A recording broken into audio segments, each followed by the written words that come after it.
nuestra sesión mensual, sesión clínica. Y, a nombre de las Sociedades de Psicoanálisis de León, México, les damos la más cordial bienvenida el día de hoy a esta plática que se realiza por esta plataforma, que se titula Retos ante la construcción de la identidad femenina. Recordarles nada más que esta plática se graba durante toda su transmisión para que lo tomemos en cuenta. Y en esta ocasión pues nos acompaña como ponente la doctora Elena Fuentes Martínez. Es alguien que pertenece a la Sociedad de Psicoanálisis y nos dará esta plática que, como les menciono, se titula Retos ante la construcción de la identidad femenina. Me voy a permitir leer su formación académica. Ella es licenciada en Psicología por la Facultad de Psicología de la Universidad de Guanajuato. Tiene maestría en Psicología Profunda por el Instituto de Psicoanálisis León, México. Tiene maestría en Terapia Familiar Sistémica por la Universidad del Valle de Atemajac. Tiene doctorado en Pedagogía por el Colegio de Estudios de Posgrados del Bajío AC. Es psicoanalista por la Sociedad de Psicoanálisis de León, México AC y la Asociación Psicoanalítica Internacional. Curso intensivo de introducción de la clínica sistémica en la Escuela Sistémica de Argentina. Cuenta con certificación en la modalidad virtual, familias y parejas, teoría y clínica de los vínculos, por el Instituto Universitario Escuela de Medicina del Hospital Italiano de Argentina. Certificación en coaching de vida con programación neurolingüística, Master Coach Internacional. Certificación en supervisión clínica, Universidad del Valle Atemajac, León.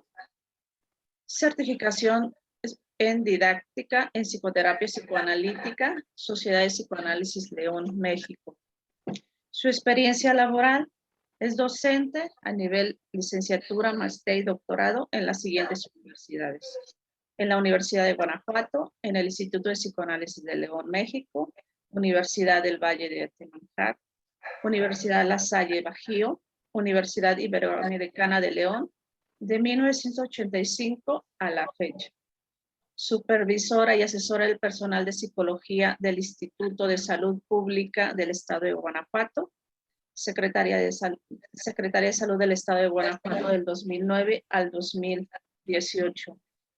Es directora del Instituto de Enseñanza de la Sociedad de Psicoanálisis de León, México, hace de junio del 2019 hasta la fecha. Es consultora y coordinadora de cursos y diplomados desde 1984 hasta la actualidad. Conferencista y tallerista en diversos foros internacionales.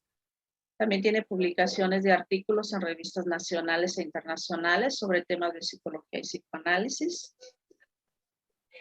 Tiene consulta privada en psicoanálisis individual, psicoterapia psicoanalítica, terapia de familia y de pareja, desde 1984 hasta la actualidad.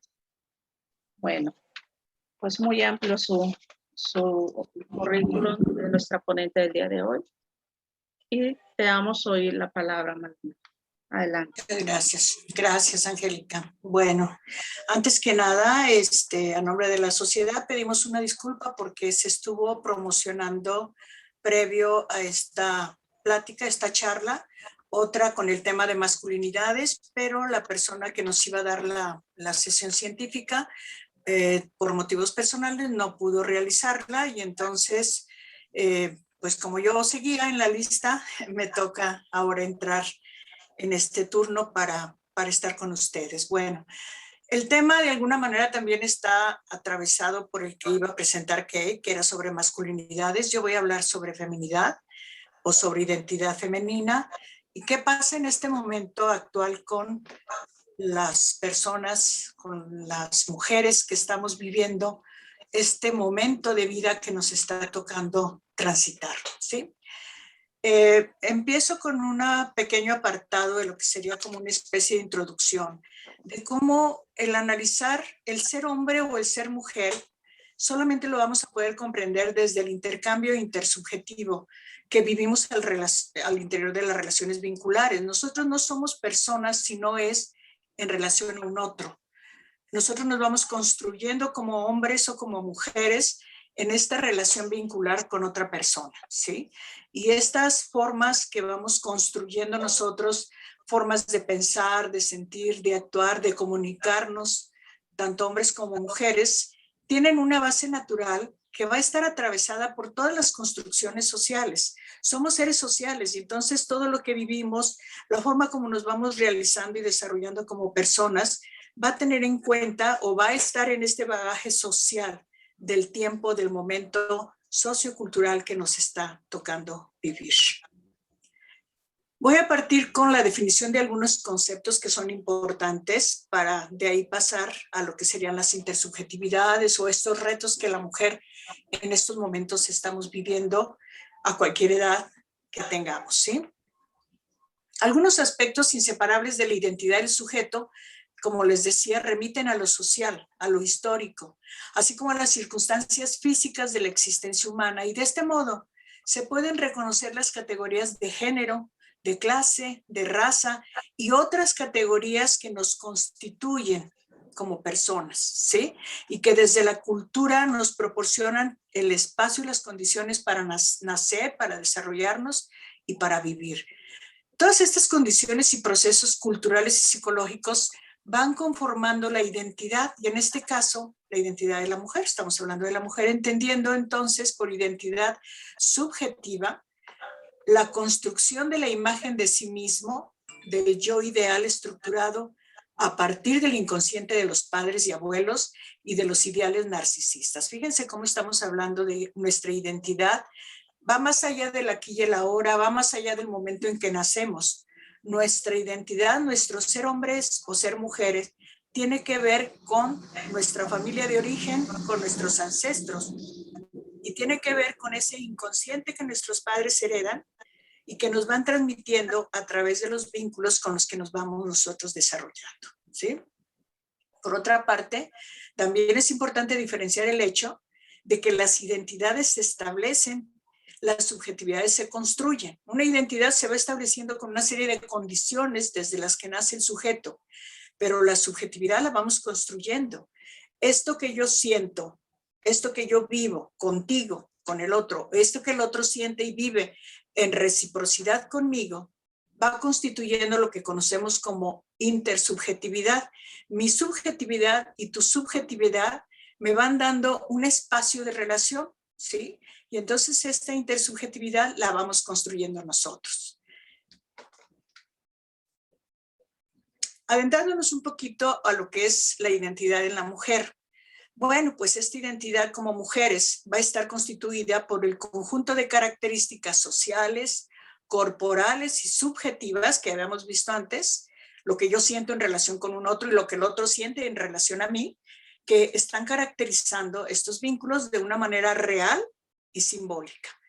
Tenemos una realidad que aparte la simbolizamos y le vamos dando un significado diferente. Todos podemos estar viviendo ahorita una realidad, por ejemplo, la situación de pandemia, la situación del COVID, pero esta realidad cada quien la estamos significando y simbolizando de manera muy particular, ¿de acuerdo con qué?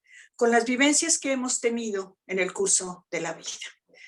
Las prácticas sociales cotidianas, entonces, estas acciones que los sujetos vivimos día a día, van generando ¿qué? Representaciones sociales.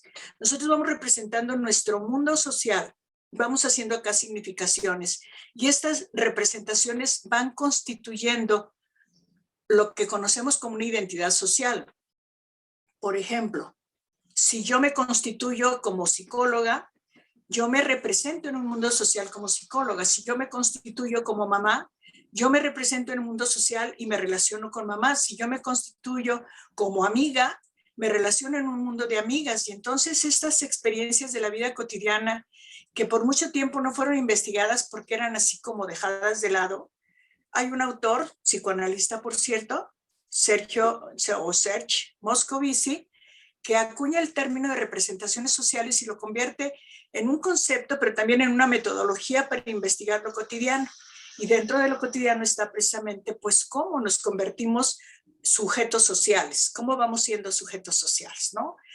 Y esta experiencia particular va a estar determinada por las condiciones de vida que incluyen, además de una perspectiva ideológica, a partir de la cual cada mujer tiene conciencia de sí misma y de ella en el mundo, también tomamos en cuenta los límites de su persona, los límites de su conocimiento, de su sabiduría y de los confines del universo incluso, y no nada más del universo general, sino de su propio universo. Todo esto a partir de los cuales y en los cuales las mujeres existen y devienen mujeres, ¿sí?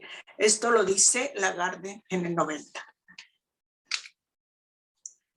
En tanto las mujeres configurarían su identidad sobre la base del ser, lo que es ejemplificado cotidianamente por la frase ser una con la madre, los hombres, por su parte, configuran su identidad sobre la base del hacer, en un movimiento de alejamiento temprano de la madre. Es importante en este ser hombre, ser mujer, el vínculo que se tiene con la madre y con el padre.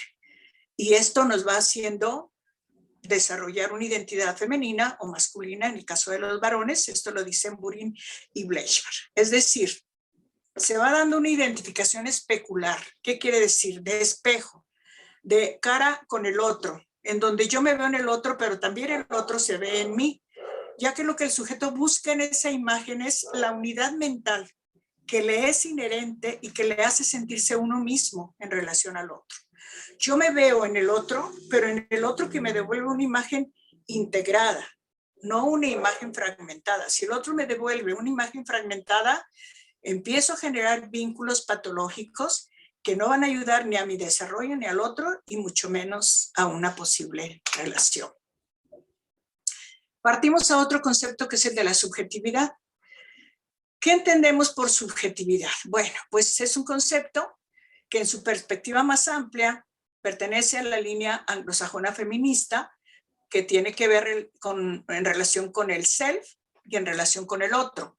Desde la filosofía feminista se ha tenido en cuenta para la constitución de las subjetividades. Self, sí mismo, otro, sujeto. Las relaciones que se construyen y se desarrollan entre las personas y los otros que les son significativos. Nosotros nos relacionamos con el otro que nos es significativo. El otro que no nos es significativo lo dejamos de lado, no nos relacionamos con ellos, ¿sí? Quienes nos van generando una particularidad de nuestro ser es ese otro que para mí me es significativo y con el que yo vivo un sentir, una subjetividad. Este concepto de subjetividad, desde los descubrimientos psicoanalíticos sobre el inconsciente, será el resultado de un proceso de desarrollo psíquico que involucra las vivencias, la conciencia de sí, la conciencia de los otros, todos los elementos que hemos reprimido en el curso de nuestra vida y que los hemos transformado en inconscientes, la interiorización de las normas, de los mandatos y de toda la simbólica cultural que tiene que ver con nuestro superyo, la censura, fruto de estos últimos, ya sea consciente e inconsciente, y finalmente el punto nodal de la lectura analítica de la constitución humana, el deseo, ¿sí? Cómo a través de estos vínculos nosotros somos seres de deseo y somos seres deseantes. Seguimos con el concepto de subjetividad y al respecto Mabel Burin señala que con estas formulaciones psicoanalíticas sobre la subjetividad el concepto va variando, que ahora será considerado como un sujeto psíquico aquel que pueda configurarse como deseante, en particular desear ser objeto del deseo del otro. Para las mujeres, la teoría fórmula en forma privilegiada sería desear ser objeto del deseo de un hombre y desear un hijo. Estamos hablando del deseo de ser creativo, de generar y de ser generativo. Vimos entonces identidad, identidad social, subjetividad, intersubjetividad, y vamos a ver cómo todos estos conceptos están atravesados desde lo social, cómo la mujer atraviesa por una serie de comportamientos y de prácticas sociales para irse convirtiendo en la mujer que es hoy en día. Se tiene entonces que la evolución del concepto sujeto-mujer no ha sido siempre el mismo. Ha pasado de ser la virtuosa griega, la matrona romana, la mujer sin alma, que era considerada hasta el siglo XVI, la sanadora y la bruja. Ha pasado a ser la madre ejemplar de los ciudadanos a partir del siglo XVIII, para llegar a convertirse en la mujer objeto de la misoginia romántica y finalizar con la descripción psicoanalítica del objeto deseante. Entonces, todo esto son los atravesamientos sociales por los que ha cursado la mujer. Entonces, ser mujer no es nada fácil, como ustedes pueden ver. En el curso de la historia ha sido un trabajo de construcción constante. En ese caso, ¿cómo despejar el deseo de las mujeres con respecto a lo que el sistema sexo-género establece que deben ellas desear en cada momento histórico? ¿Cómo saber qué le corresponde a la mujer, qué sí y qué no debe, entre comillas, desear? En último término, si el deseo de la mujer es el deseo del varón por ella, ¿cómo devenir sujeto? Si el deseo del varón por la mujer es de constituirla en un objeto complementario suyo, que ha sido la historia del falocentrismo, que ha sido la historia que la mujer ha tenido que revertir para convertirse en una mujer no objeto, sino una mujer sujeto. Uno de los puntos que ha atravesado socialmente también la mujer son los mandatos morales de su subjetividad femenina. Estas mujeres modernas, estas mujeres de hoy en día, han interiorizado los mandatos morales que construyen su subjetividad femenina, como son el cuidado y la responsabilidad por los demás, la represión del deseo de poder, el pudor, situaciones que, si son transgredidas, ocasionan grandes sentimientos de culpa y temor a perder ¿qué? Pues el valor y la consideración en que se le tiene y los afectos que reciben, ¿sí? Estamos hablando de una posición tradicionalista que la mujer ha tenido que romper para poder responder de una manera más constructiva desde su sí mismo a estos mandatos morales de la subjetividad femenina. Por otra parte, la interiorización de su lugar en el sistema sexo-género, lugar devaluado y de segunda categoría por mucho tiempo, así como su destino de objeto sexual, producen en las mujeres una profunda herida narcisista. El sistema provee entonces una compensación, el mito mujer-madre. La valoración le viene entonces a la mujer precisamente por practicar la ética del cuidado, por ser una cuidadora, por su responsabilidad, por la renuncia al poder y a la hostilidad, por el pudor y por la abnegación en su función materna. Y esta interiorización le significa a la mujer asumir la otra cara del mito. ¿Cuál es la otra cara? Pues aquello que se niega para que el mito pueda funcionar. Esto es la agresividad, el erotismo, la autonomía. Ha tenido que renunciar muchas veces para poder acceder de una manera escondida a estas otras características o funciones que le son propias a todo ser humano. Esto lo dice Levington y Bury. Partimos entonces al concepto de feminidad. ¿Qué es feminidad? Para Emil Sergio-Bleichmark, la feminidad, la sexualidad femenina o las categorías de ser mujer no se pueden concebir como un simple reducto a ser sustraídas a la colonización patriarcal para reivindicar por contraste algún tipo de matriarcado u orden simbólico intrínseco de la mujer o la madre. Ahora va a reinar la mujer, ahora va a haber un matriarcado, ¿sí? Ella dice que frente a la premisa falsa de que el rechazo de la autoridad paterna es la única senda de libertad, propone que sean la tensión y la lucha por la modificación de concepciones la que nos coloque en el camino de un verdadero reconocimiento mutuo entre hombre y mujer. El hombre y la mujer tienen comportamientos diferentes, tanto en su relación con objetivos, conductas, motivaciones y formas de vivir la vida cotidiana y los problemas que esta vida cotidiana nos implica. Estas diferencias dependen de múltiples factores, sabemos, desde los biológicos, que son los básicos, factores psicológicos y sociales. Entre los biológicos, pues cabe considerar la biología molecular, la estructura física, la carga genética y hormonal. En los factores psicológicos responden a las demandas que la sociedad impone desde la educación y los papeles o roles que cada individuo desempeña en la misma. Esta sociedad constantemente está en cambio y entonces como seres humanos constantemente tenemos que estarnos adaptando a estos cambios, ¿no? Y todo cambio implica inevitablemente algo desconocido, pero que nos compromete a una adaptación, ¿sí? Va a provocar dudas, ansiedad, depresión, incertidumbre y por lo tanto la tendencia a aferrarnos a lo conocido y a lo familiar para evitar experiencias que no conocemos y que podemos temer. Entonces la mujer, entramos a estos retos a los que la mujer se ha enfrentado, a una serie de cambios que van a impactar en su identidad y en la forma de manejar las situaciones que se le presentan día a día. Entre estos cambios está su ingreso a la vida laboral, teniendo en ocasiones más responsabilidades que la pareja. También está el hecho de retrasar e incluso renunciar a la posibilidad de ser madre o, de siendo madre, de criar a los hijos delegando esta función a otras instituciones diferentes a la familia. Tenemos aquí como el primer reto es afrontar estos cambios que la sociedad actual pide a la mujer en esta construcción de su identidad. Estos cambios significan la pérdida de estructuras previas y se suman a la pérdida de los aspectos propios del ser que están ligados a estas estructuras, lo que necesariamente implica un duelo. Ese es otro reto.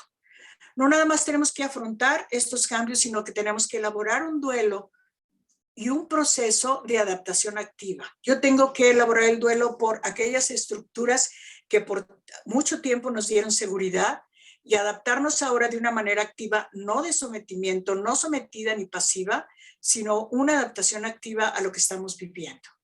Y si estos procesos no se desarrollan, van a condicionar como la angustia, la resistencia al cambio y el temor a la pérdida de identidad. Y se requiere, por tanto, pues de un trabajo de duelo por el imaginario de ser mujer que se tenía, que por tanto tiempo nosotros nos enseñaron lo que significaba ser mujer y ahora hay que hacer un duelo por ese ideal imaginario, ¿sí? Igualmente requerimos de un trabajo interno y externo de construcción y de adquisición de nuevos logros y nuevos objetivos de relación.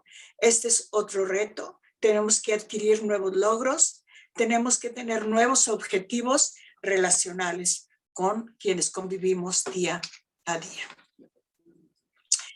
¿Qué es sentirse mujer entonces? Bueno, pues sentirse mujer con un sentimiento de realización, de plenitud, o saberse y sentirse mujer con un sentimiento de vacío, de desinterés y depresión, va a ser el resultado de las respuestas adaptativas o desadaptativas que encontremos en la mujer ante todos estos cambios que estamos viviendo.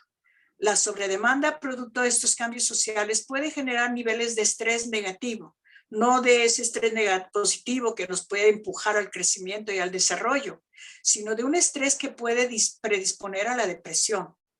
Por lo que la mujer actual se encuentra frente a un trabajo de elaboración psíquica de conflictos, tanto personales como socioculturales. Entre ellos se pueden encontrar los conflictos ante los roles de género y el concepto de feminidad, ¿sí?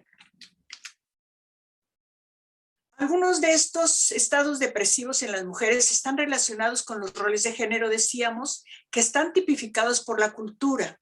Se distinguen los roles de género tradicionales, como ser mamá, esposa, ama de casa, de aquellos roles no tradicionales, como el rol en la comunidad, el rol sexual extraconyugal, el rol de trabajadora extradoméstica remunerada, etc. Los roles tradicionales van a estar en oposición a los roles no tradicionales y han sido caracterizados como potencialmente depresógenos, resultando difícil desprenderse de los primeros y aceptar libremente y sin conflictos los segundos. ¿Y qué terminamos haciendo?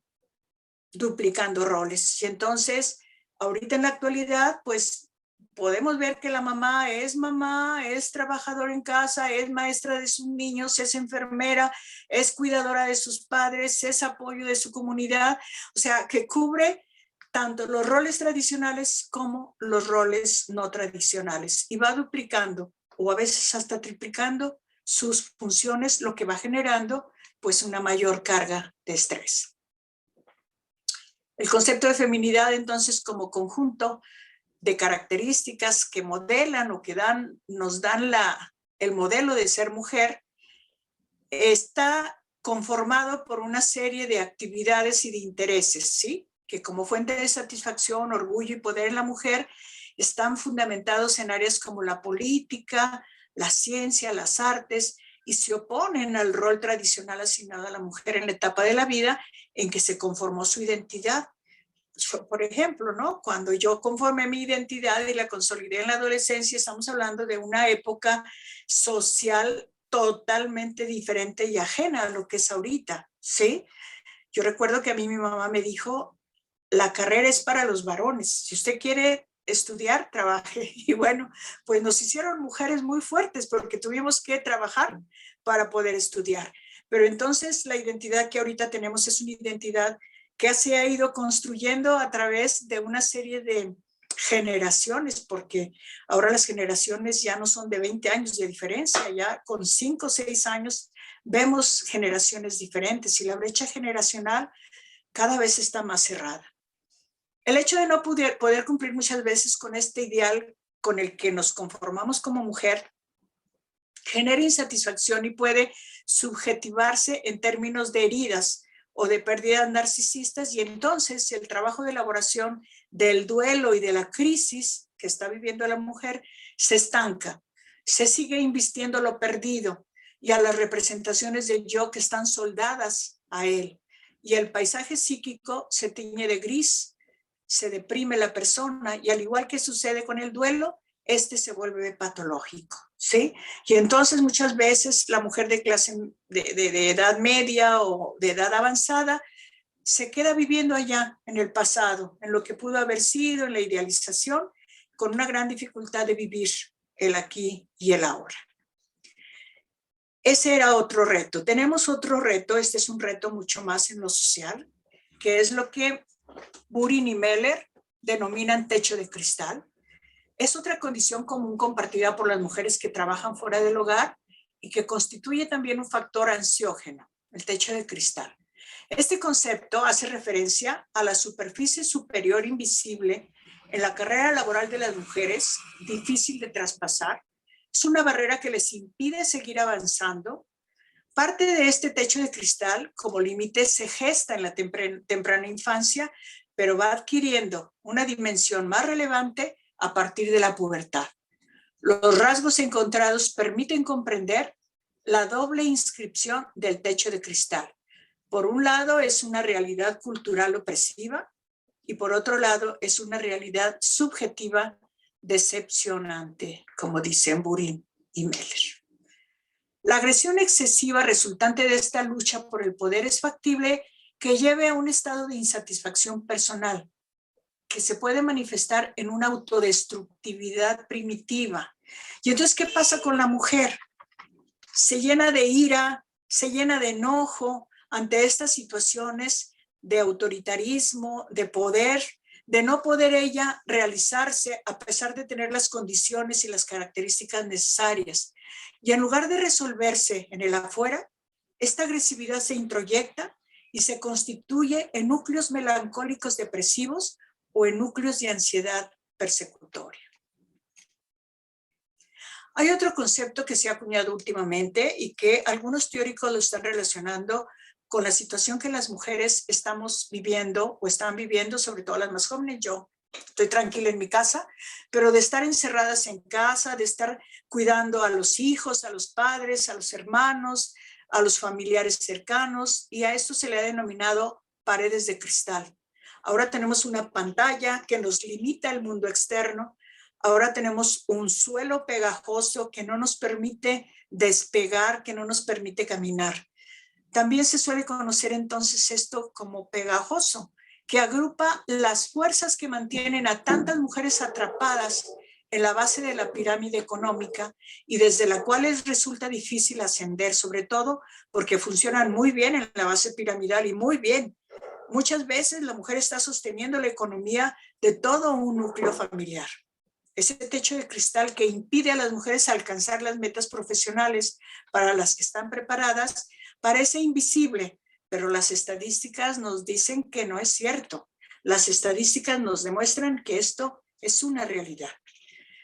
Es un término enigmático, secreto, indetectable, pero cuyo resultado es cuantificable y real. La no existencia de mujeres en los vértices jerárquicos de las organizaciones en general. Tenemos algunos datos de la Organización Internacional del Trabajo, según cifras de un estudio que elaboraron en el 2001 y que hasta la actualidad ha aumentado sus porcentajes. Nos dice que las mujeres solo desempeñan del 1 al 3% de los máximos puestos ejecutivos en las mayores empresas del mundo. Que solo 8 países tienen como jefa de Estado una mujer. Que las mujeres constituyen el 13% de los parlamentarios del mundo y 21 países cuentan con una mujer desempeñando la vicepresidencia o una segunda magistratura del Estado. Que aunque las mujeres representan casi el 40% de los miembros de las organizaciones sindicales, solo son mujeres el 1% de los dirigentes de los sindicatos. Que el diferencial salarial llega a ser de un 10 a un 30% en detrimento de las mujeres, incluso en los países que están más avanzados en términos de igualdad de género. Que las mujeres trabajan más que los hombres en casi todos los países y que son ellas quienes siguen realizando la mayor parte del trabajo no retribuido. ¿Por qué sucede esto? Porque también nosotras como mujeres hemos asumido una serie de mandatos de género, de mandatos de nuestros ancestros que han maternalizado las funciones del ser mujer. Entonces, ser mujer, aunque no seamos mamás, nos implica sentirnos mamás y tener una figura de madres. Entonces, este es otro de los retos actuales en la mujer desde la subjetividad social construida, es la maternalización de las funciones que desempeñamos las mujeres, lo que las dispone a estar más atentas a las emociones y a los sentimientos propios y ajenos, especialmente aquellos ligados al dolor, al sufrimiento, a la frustración, a la angustia y a la insatisfacción. Estamos como con antenitas paradas para estar atentos a todo este tipo de reacciones que están en las personas que nos rodean. La importancia que adquieren desde esta postura femenina las relaciones humanas y los vínculos de gran intimidad y permanencia en el tiempo impactan en la organización de la identidad femenina y pueden llevar a un sentimiento de fracaso como seres humanos ante las rupturas amorosas o pérdidas de seres queridos. A esto se añaden las condiciones sociales adversas que encuentran las mujeres para la sustitución de relaciones frustradas. La tensión derivada de esta frustración del yo en sus realizaciones da lugar a un colapso narcisista, ¿sí? Con la consecuente depresión e insatisfacción de las necesidades básicas. Rompo una relación y entonces si empiezo a buscar otra relación, pues no me pertenece a mí esa búsqueda, yo tengo que esperar a que me busquen, todavía con estereotipos muy de otras generaciones. La negación de deseos y de aspiraciones. ¿Qué pasa con esta maternalización de las funciones femeninas? El sostener sus deseos y aspiraciones puede implicar para la mujer quedar fuera de los estereotipos familiares clásicos. No eres como tu abuela, no eres como tu tía, no eres como mi madre, y entonces esto hace que las jóvenes ahora se puedan sentir solas, con temor a que los hijos y la pareja se alejen de ellas, que no puedan tener eso que ha sido tan bien vendido por otras generaciones. Y dado que la feminidad ha sido cultivada para hacer del cuerpo del recién nacido un ser humano contento de estar vivo y con ganas de conquistar el mundo, esta súper especialización femenina de aliviar el malestar y dolor ajenos, tanto de niños como de hombres, ha dejado a las mujeres mal provistas para proporcionarse a ellas mismas las condiciones de goce y placer y la satisfacción de sus propias necesidades, ¿sí? Y de su propio autocuidado, lo que puede generar sentimientos de vulnerabilidad y soledad. Pasando un poquito a cuál es pues nuestra tarea como terapeutas o como psicoanalistas. ¿Qué nos corresponde hacer con esto? Bueno, primero, junto con nuestros pacientes o con la comunidad con la que trabajemos, estudiantes, conferencias, charlas, asesorías, acompañamientos, hacer un análisis de las fantasías inconscientes originadas en las identificaciones tempranas que construyen la identidad y que pueden ser la base de múltiples miedos, que cuando exploramos estos miedos, cuando les ponemos un nombre, cuando les damos un significado, dejan de ser un fantasma que amenaza la integridad y la capacidad de goce de la mujer y se convierte en la posibilidad de una realidad. Ella tiene permiso de disfrutar, ella tiene permiso de goce, ella tiene permiso de ser, si puede analizar estos fantasmas. Otro punto importante, la integración de las partes y los objetos escindidos del yo, que puedan promover a su vez la capacidad de asumir la responsabilidad de valorar y aceptar lo rechazado, y saberse merecedora de satisfacer sus necesidades de amor, de ternura, de afecto y de seguridad, ¿sí? Es importante recuperar todo eso que en el camino ha tenido que reprimir la mujer, ha tenido que dejar de lado y responsabilizarse de sí misma, aprender a cuidarse, aprender a ser nuevamente ella para sí misma un objeto de amor, de ternura y de afecto. La elaboración del duelo. Este es un punto bien importante a trabajar cuando trabajamos con mujeres. Elaborar el duelo por la pérdida de objetos y de representaciones idealizadas, aceptando el reconocimiento de la imperfección y el carácter no totalmente satisfactorio de las situaciones cotidianas. Lo que estamos viviendo no es padre, no es fácil, pero podemos rescatar cosas muy lindas que les podemos dar una significación que nos ayude y nos permite realmente sentirnos realizadas, ¿sí? Otro punto sería la aceptación de los sentimientos ambivalentes, amorosos y agresivos, que pueden nombrarse y que por tanto se pueden desculpabilizar y la persona los puede asumir como parte de relaciones maduras. Entonces, me permito ser agresiva, me permito ser amorosa, me permito ser cálida, me permito ser tierna, me permito ser fuerte, me permito ser maternal, sin que esto por fuerza me ponga un cliché o un sello de lo que tengo que hacer para responder a los mandatos de mis ancestros. En síntesis, para concluir, es importante cuando trabajemos o cuando estamos trabajando esta temática de la identidad femenina, analizar y elaborar los sentimientos de inadecuación y fracaso. Ayudar a comprender que no se trata de poner en duda sus vivencias, sino de procesar cómo han sido construidas y significadas estas vivencias. Conocer la forma en que le fueron propuestos los distintos modelos de identificación y esos mandatos de género, y que se pueda sustraer de ellos si es algo que no le está ayudando a construir una sana identidad y una sana autoestima. Analizar las posibles causas que la han conducido a aceptarlos. ¿Por qué los he aceptado? ¿Por culpa? ¿Por lealtad? ¿Por miedo? ¿Porque no sé hacer otra cosa? ¿Porque fue lo que me enseñaron? Etcétera. Entonces, el que yo pueda realmente ponerle nombre y aceptar todo esto que yo he vivido en relación a mis ancestros va a ayudar a desculpabilizar y a ir desarrollando una identidad más sana. Reconocer que existen muchas formas de ser mujer, que no por fuerza ser mujer es ser mamá, es ser esposa, es ser amante, es ser maestra, es ser psicóloga, es ser profesora, es ser arquitecta. No, hay muchísimas formas de ser mujer y la forma que yo elija de ser mujer para mí va a ser la mejor. Y reconstruir su valía mediante una relación especular empática.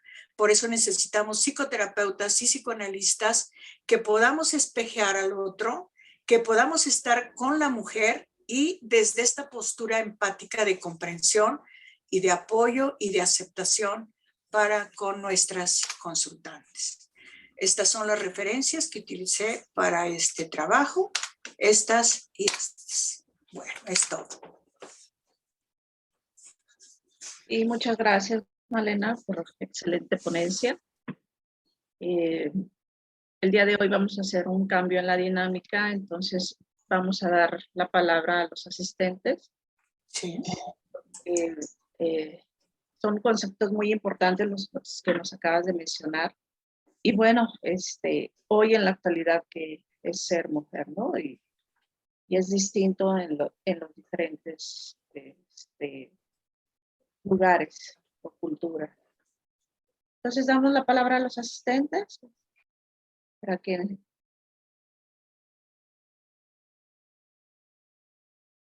para ahondar sobre este tema.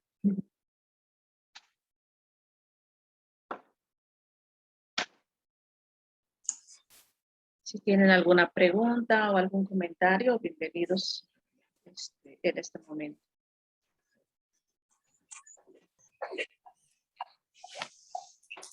Hola, hola. Sí, adelante.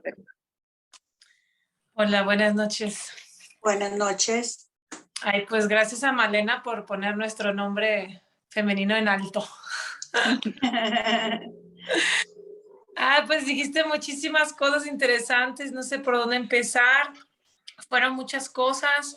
Sí es cierto que ser mujer significa distinta, o sea, la feminidad tiene distintos significados según el tiempo y lugar, según la época y la cultura. Ahorita, por ejemplo, me vino a la mente mucho el tema de los talibanes, lo que está sucediendo, pues precisamente con la mujer, ¿no? Y que parece para nosotros algo de otra época, algo ya olvidado, pero sí depende definitivamente de cuándo y dónde naciste, esa feminidad. Y pues a mí me hace pensar, me hiciste mucho pensar en el concepto de género, porque hoy se está usando mucho ese concepto de género y se está replanteado muchísimo la cuestión identitaria y de género. Y hoy ser mujer, pues ya va más allá de la cuestión biológica de nacer con una vagina. Entonces, ahorita pienso que uno de los retos también es esa cuestión identitaria y de género que se está planteando, porque pues ya viste que existe incluso una palabra que es transgénero, ¿no? Y entonces, pues parece que existen nuevas identidades a través de esa palabra.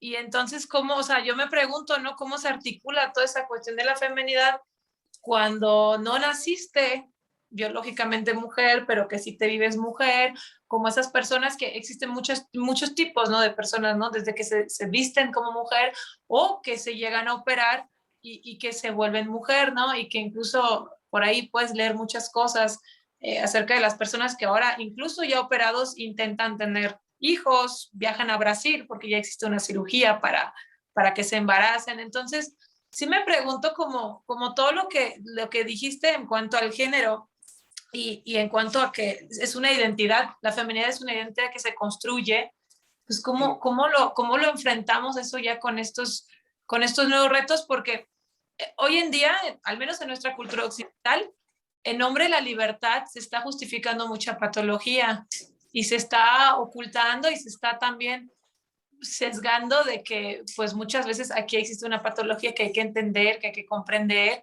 y que hay que devolver al otro, pero hoy en día pues ya hay que ser tolerante en nombre de la libertad de expresión, la libertad de ser, la libertad de hacer, pero pues la cuestión de género ahorita sí está complicada y sí está generando mucha patología y mucho también alrededor de esa feminidad que tú describes. Sí, y yo creo que a ustedes psicoanalistas jóvenes les va a tocar toda esta situación, ¿no?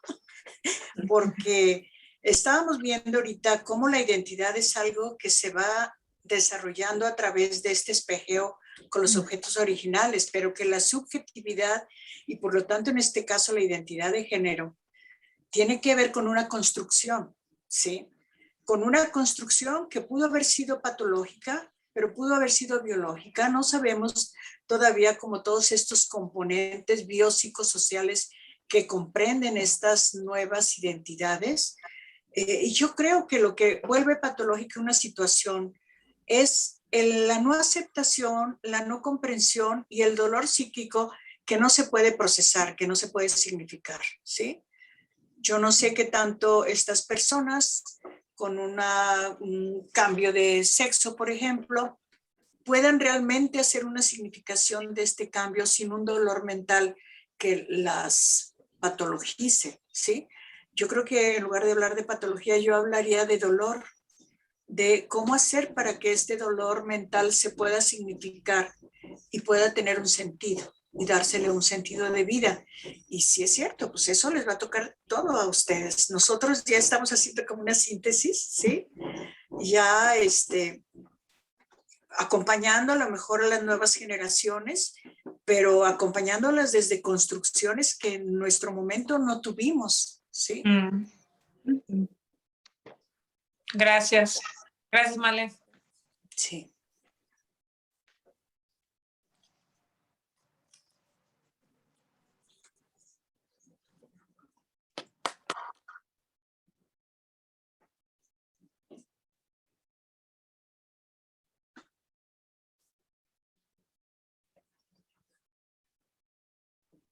Bueno, de entrada, felicidades, Malena. Yo creo que es un trabajo muy completo que nos lleva como por un camino súper claro, ¿no? De muchas cosas relacionadas con esto de lo femenino y cómo se va integrando. Y yo me quedo con, o me gustaría hablar de esta parte que es muy marcada ahorita, ¿no? Yo les digo, bueno, generaciones anteriores nos era muy claro lo que se esperaba de que fueras mujer para bien o para mal. Sí. Quien no se quería meter en conflictos cubría los roles que se esperaban de ella y pues ahí ya acabó, ¿no? Ya, la que quería pelear con eso, pues los tenemos a lo largo de la historia, ¿no? Mujeres luchando por obtener cosas que por el hecho de ser mujer socialmente no se le otorgaban. Pero estas generaciones actuales, Sí. esta parte de la que hablas, de esta lucha porque están en el punto intermedio de inflexión.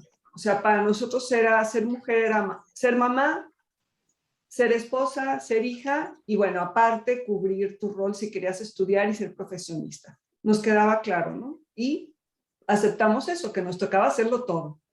Cubrir todos tus roles femeninos, Sí. más aparte estudiar, o sea, lo otro ya era un extra. Pero las generaciones actuales creo que sí están en un conflicto muy fuerte entre estas dos partes. O sea, Sí. no quiero ser la esposa, la ama de casa, la mamá, la esto, la otro. Quiero ser la profesionista, la que viaja, la que sale, la que es independiente, pero está en palabra, porque fue educada por una madre que aunque le dices esté libre, no es cierto, la jala para, híjole, pero si tuvieras pareja sería mejor. Y si te casaras, pues qué bueno, porque tendrías quien te cuidara. Y si tuvieras hijos, pues ya serías una mujer completa. Entonces, sí, están en un punto muy crítico que favorece mucho lo que hablabas, o sea, caer en situaciones de depresión, de angustia, de no ubicación, de no encontrar una identidad definida, porque hay una parte de ellas que las jala a, pero hay otra parte que las jala a, y yo creo que ahí está muy ubicado lo del piso pegajoso y lo del techo de cristal. O sea, estas nuevas generaciones sí alcanzan a ver todo lo que existe afuera, que es inmenso. Ajá. Sí lo ven, por eso es un techo de cristal, pero está esta parte que las jala a lo tradicional, a lo que una mujer tendría que ser para ser mujer. Yo creo que ahí es donde está el peso terrible, porque la condición es, para ser mujer tendrías que tener todo esto. Entonces, bueno, muy, muy buen tema. Sí, Vero. Sí, yo creo que es un gran reto para todas las mujeres y en este campo para las psicoanalistas mujeres jóvenes que van a recibir en la consulta muchas de estas mujeres tironeadas por una identidad, ¿sí? O soy esto, pero yo no quiero ser más que esto y mi sociedad me rechaza, mi familia no le gusta, no me quiere y vienen estos factores depresivos, ¿no? Que tiene que elaborar primero consigo misma, ¿sí? Y es bien difícil renunciar a un ideal que muchas veces ni es tuyo, es de tus padres, ¿sí? Y bueno, pues nosotros nos imponemos luego por allá a los hijos, ¿no? Yo a veces le digo a mi hijo, ¿y cuándo me vas a ser abuela? Entonces, pobres hijos, ¿sí? A lo mejor no se quiere casar nunca, no quiere tener hijos o no quiere ser papá, ¿sí?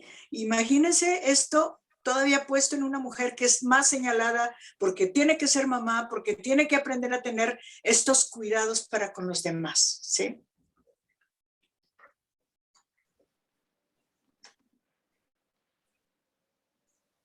Bien, Malena. Me voy a permitir leer un comentario que hace Paula Cuelo. Y dice, gracias Malena, un tema muy actual y con mucho trabajo por hacer como mujeres. Me decían que en Alemania, donde la vida en familia es igualitaria, cuando estuvieron encerrados por la pandemia, la madre comenzó a hacer más labores en casa, llevando la carga mental de la casa. Esto está trayendo muchas investigaciones y preguntas. Sí. Un comentario, Paula. Estamos regresando. Estamos regresando. Hola, hola.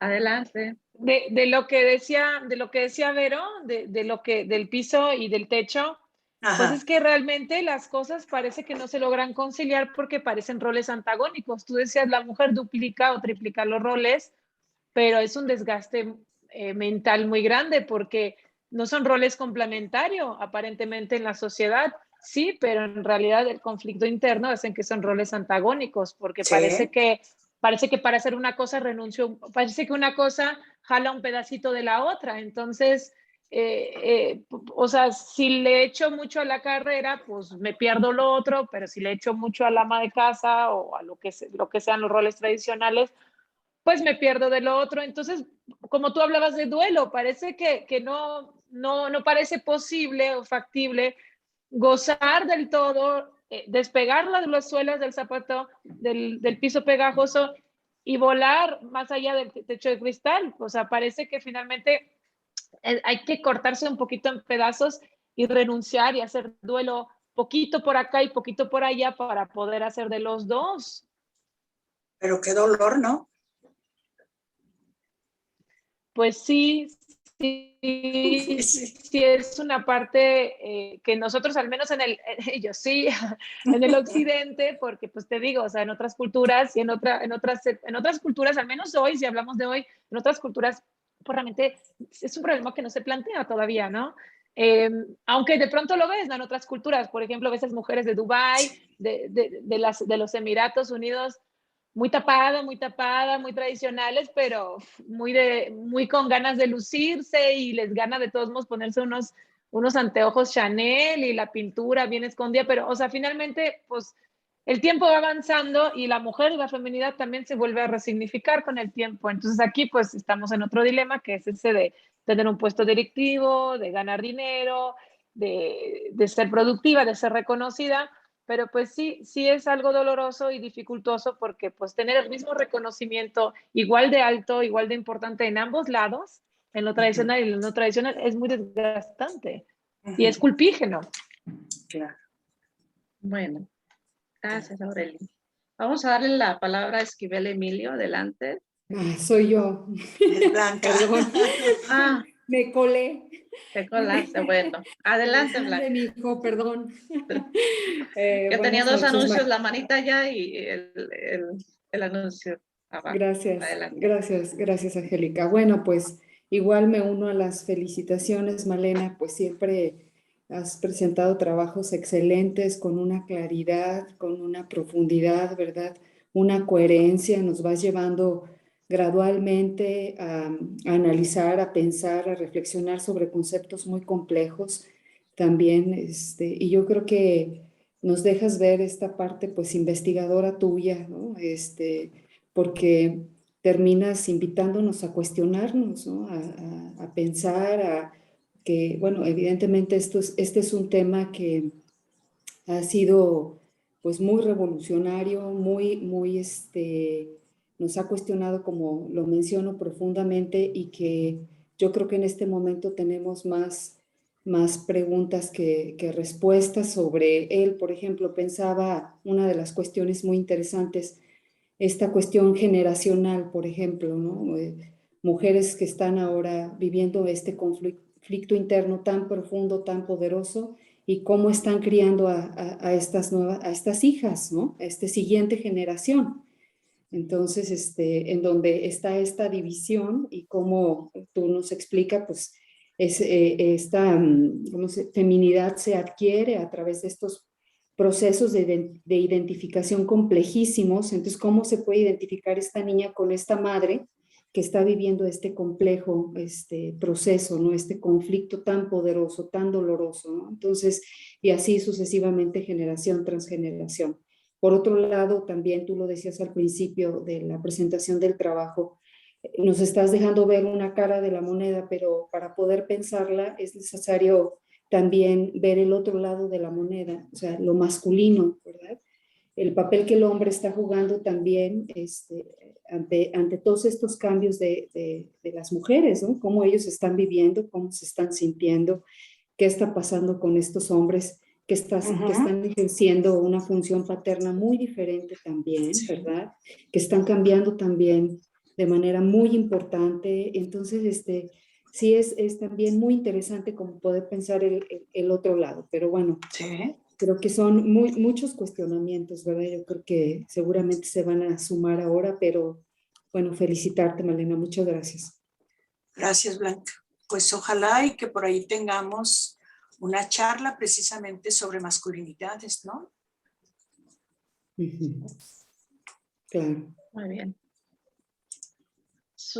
Susana Novelo, adelante. Me dice que no encuentra cómo levantar la mano. Pero Hola, adelante, Susana. Adelante. Buenas tardes a todos. Pues felicitar a Malena, siempre tu presencia es muy iluminadora y procuro no perderme una participación contigo porque sé que siempre voy a aprender algo muy valioso. Y bueno, definitivamente con todas ustedes se aprende algo muy valioso.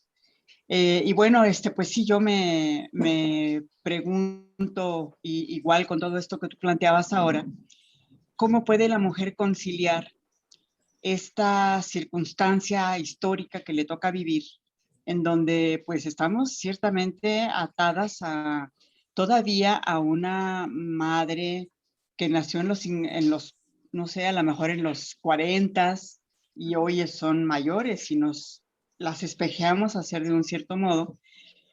Y no solo la mamá, se nos estaba olvidando la suegra. Vamos a suponer que sí, no, por uno, bueno, dices, yo me liberé y ya estoy afuera, pero tengo una vocación de pareja. Y entonces la suegra se vuelve la mujer como la oveja negra, la mala mujer, la engreída, la que se cree mucho, la que tiene profesión, la que no se junta para hablar de temas triviales, para hacer un pastel o pues porque aún no me interesa hacer un pastel o ponerme a tejer chambritas. Entonces, entonces somos malas esposas, entonces vamos a ser malas madres. Bueno, ahí viene otro conflicto que me parece de verdad ese término del piso pegajoso, está ahí, sí. Y nos queremos liberar por ese tema culpígeno y vemos el horizonte arriba y es como de verdad doloroso, implica renunciar. Para mi forma de ver, implica como ejercer una vocación de soltería, de pareja o de familia, quizás en diferentes tiempos. Tal vez en este momento de mis 30 años yo quiero ser soltera y desarrollarme al 100 y allá voy.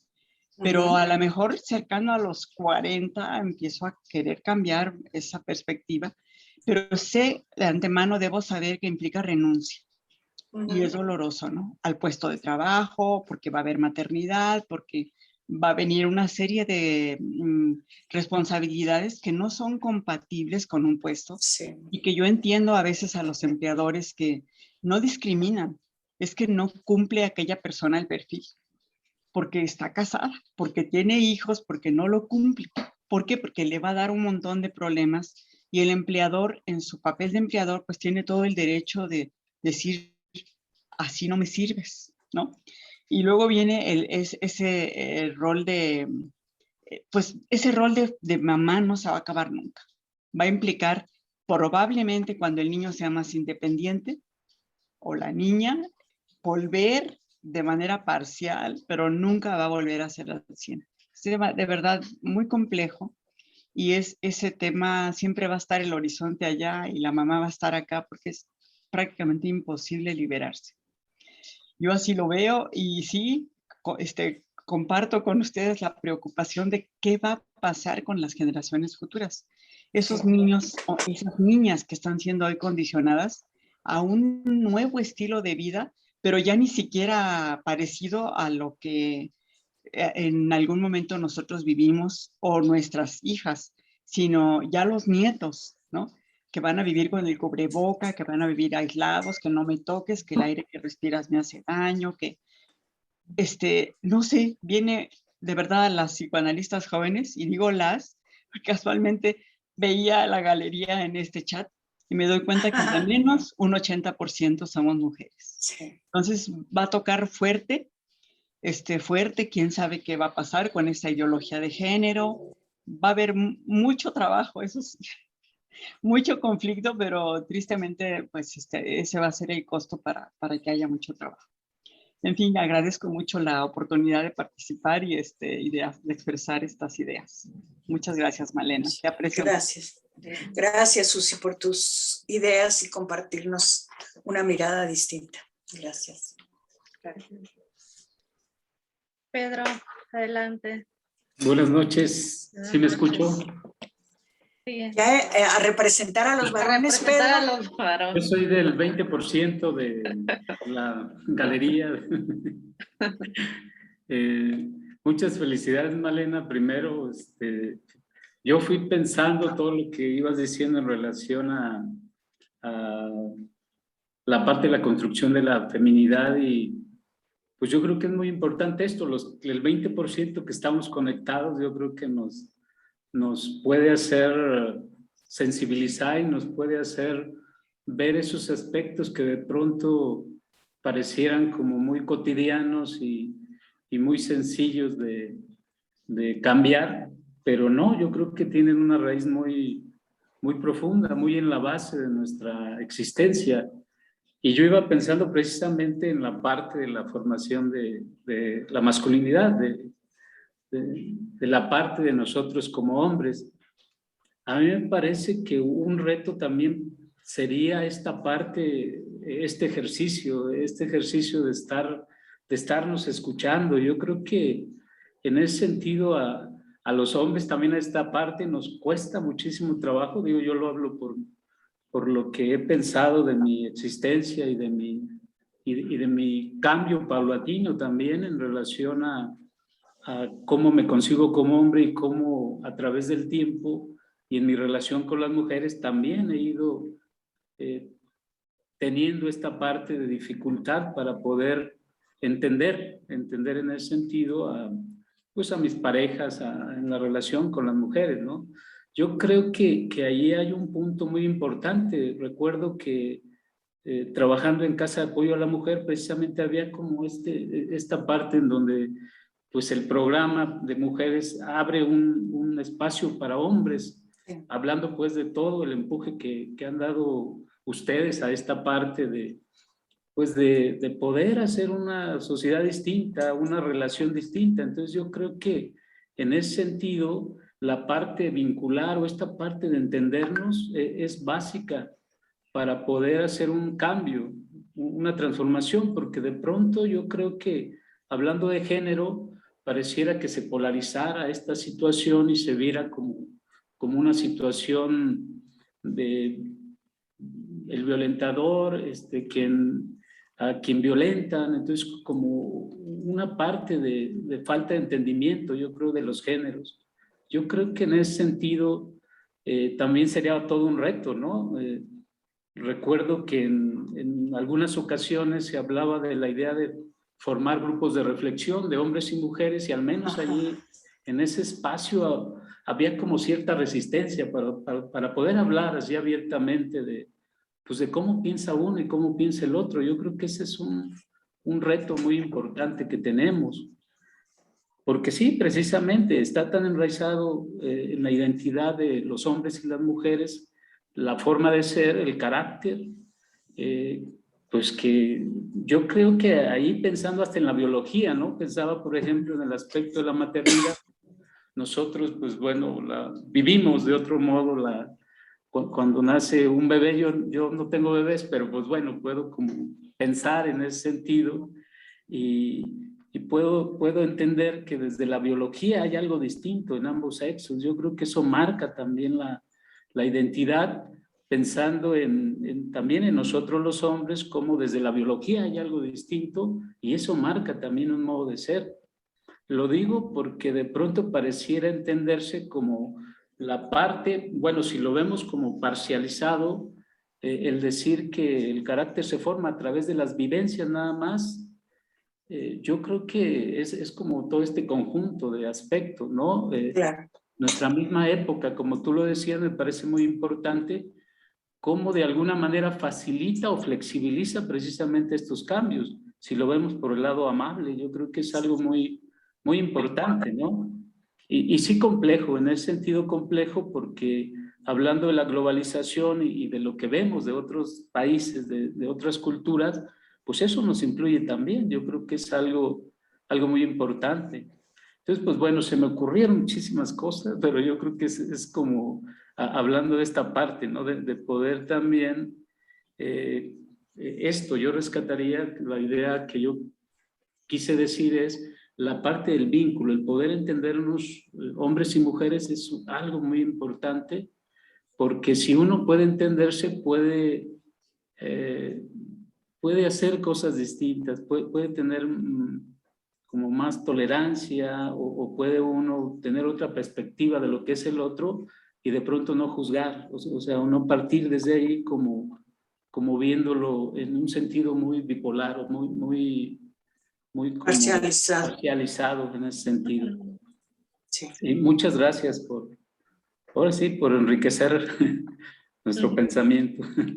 Gracias, Pedro. Sí. Adelante, Mariana, te escuchamos. Gracias, buenas noches. Hola, Malena. Hola, buenas noches. Aquí siento que regresé a la escuela. Un gusto escucharte y estar aquí. Pues es mucha información de un tema muy, muy complejo y pensaba en varios aspectos, ¿no? Por ejemplo, cuando hablabas sobre la identidad, yo decía, bueno, ¿cómo alentar o motivar la individualidad de las mujeres sin que sientan culpa, ¿no? Y que los duelos, a lo mejor que sean constantes, pero que no sean patológicos, por cómo la sociedad de alguna manera motiva al hombre a que su identidad sea más individualista y la mujer que siempre esté en relación con los otros, ¿no? Uh-huh. Cuando a veces se presentan las mujeres o nos hemos presentado, decimos soy hija, soy madre, soy hermana, soy esposa, soy etcétera, etcétera, como si siempre tuviéramos que estar como espejeándonos o relacionándonos con el otro y a partir de eso, bueno, pues creo que el hombre como se vuelve más individualista no tiene reparo en renunciar tan fácilmente a las actividades del hogar, ¿no? Y la mujer a lo mejor como tenemos este chip, no sé si biológico o de qué manera podría llamarse como de este maternaje, terminamos duplicando, triplicando actividades, también como si fuera una cuota que hay que pagar por renunciar a un estereotipo, ¿no? Para no sentir tanta culpa de tener cierta individualidad. Entonces, y yo decía, bueno, pero ¿cómo se puede trabajar esto? Y que resulte lo más sano, pues, para las mujeres. Y pensaba, bueno, sí es importante involucrar a los hombres, claro, precisamente porque la mujer también educa, ¿no? Y a lo mejor las nuevas, digamos, las nuevas formas de educar van a tener que cambiar e involucrar, obviamente, a los hombres en que se perciba de otra manera la masculinidad, ¿no? Porque si no, pues siempre va a ser como el mismo rollo de que, pues, quiero renunciar o a lo mejor ya me emancipé de mi familia o ya no cargo como con ciertos roles que mis abuelas u otras mujeres de mi familia han hecho, pero eso implica que a lo mejor siempre viva con un duelo patológico o que siempre esté en conflicto. Si no se involucra la otra parte, yo creo que va a ser muy complicado, ¿no? Porque esta lucha de ahorita no es de ahorita, ha sido claro, de todo el tiempo. Entonces, claro, ser mujer, como tú lo mencionaste, en distintas etapas o en distintas épocas, significó otras cosas, ¿no? O tenía más peso una cosa que otra. Entonces, pues más bien salieron muchas preguntas, muchas reflexiones a partir de todo lo que escuché. También fue muy grato, como yo a veces tengo mis reflexiones y decía yo, bueno, ¿estaré mal o qué onda, no? Porque tenemos esta necesidad a veces como de hacer y de hacer tantas cosas, como parte también de esta independencia, de esta necesidad de ser nosotras, ¿no? Claro. Entonces fue pues muy, muy interesante esta charla, me gustó mucho y pues te mando un abrazo, Malena. Y a todas, Gracias. y a todos. Gracias, Mariana. Sí. Gracias, Mariana. Yo creo que lo que señalas tiene que ver con lo que decía Pedro, ¿no? La importancia de dialogar hombres-mujeres, la importancia de tener la otra mirada, ¿sí?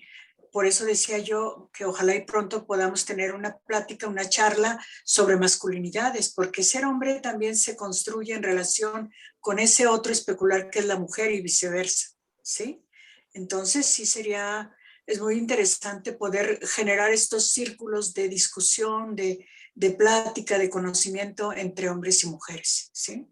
Y poder trabajar esos mandatos de género que luego están tan pesados desde lo sistémico y desde el inconsciente, esos ancestros que nos dejaron y van transminando culpas que tenemos que ir trabajando en otras generaciones que nada que ver.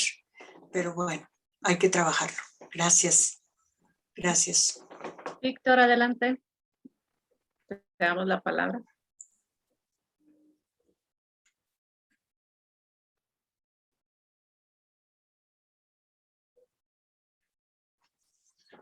Gracias, buenas noches.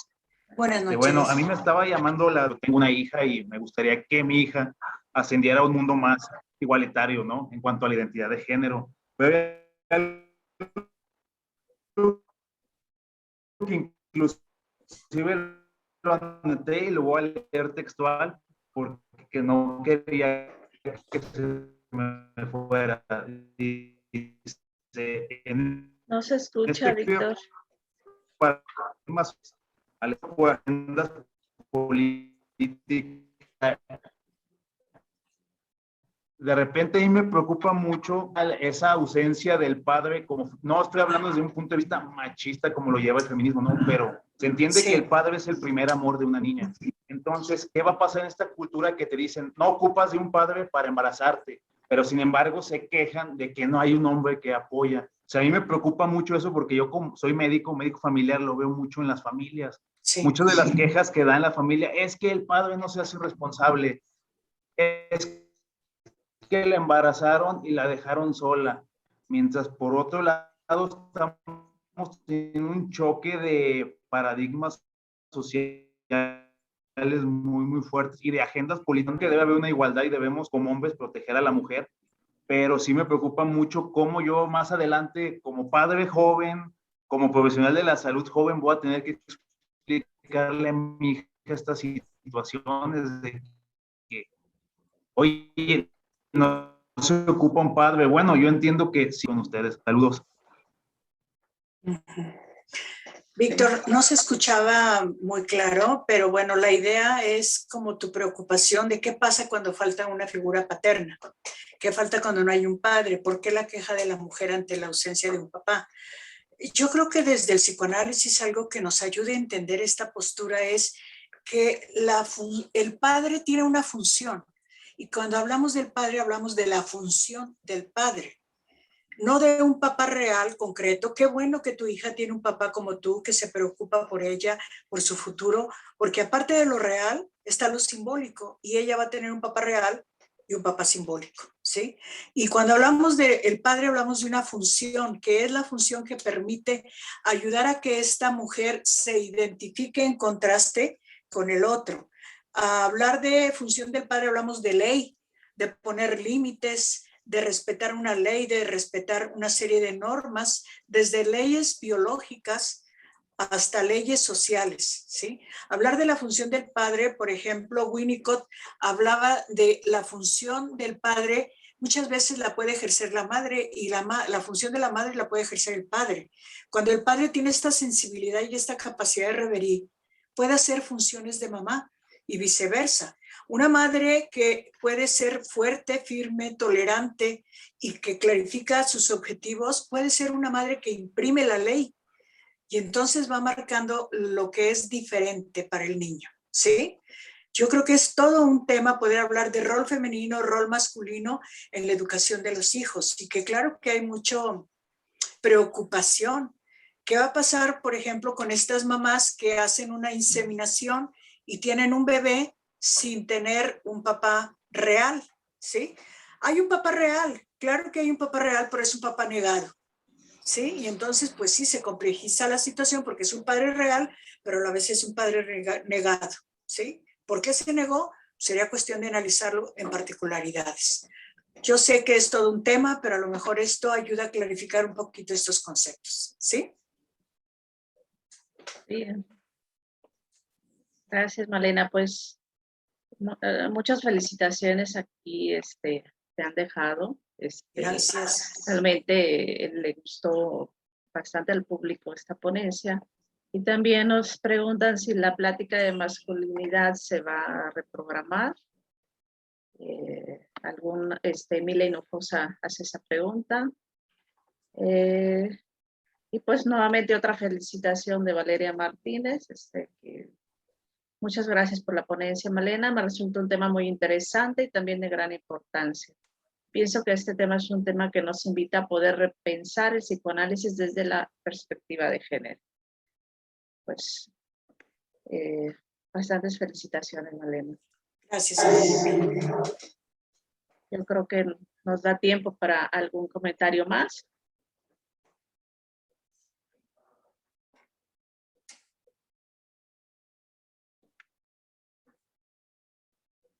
Para un último comentario, estamos... A lo mejor contestarle a la persona con respecto a la charla sobre masculinidades, pues tendríamos que ver con el ponente que la iba a dar y si no, ver que es un tema interesante y a lo mejor otro de nuestros compañeros psicoanalistas, varones o mujeres que quisieran dar ese tema, pero bueno, ya les estaríamos informando en nuestra página web y en nuestra página de Facebook. Sí. Muy bien.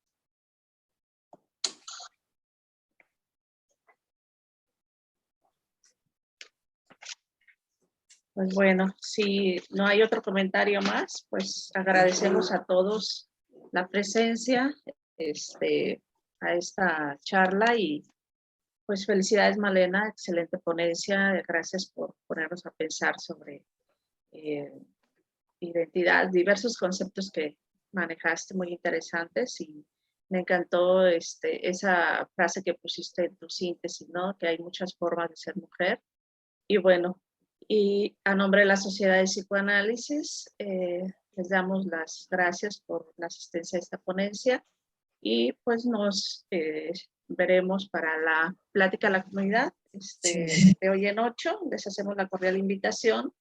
En breve les haremos llegar la invitación ahí a los correos para que nos acompañen nuevamente.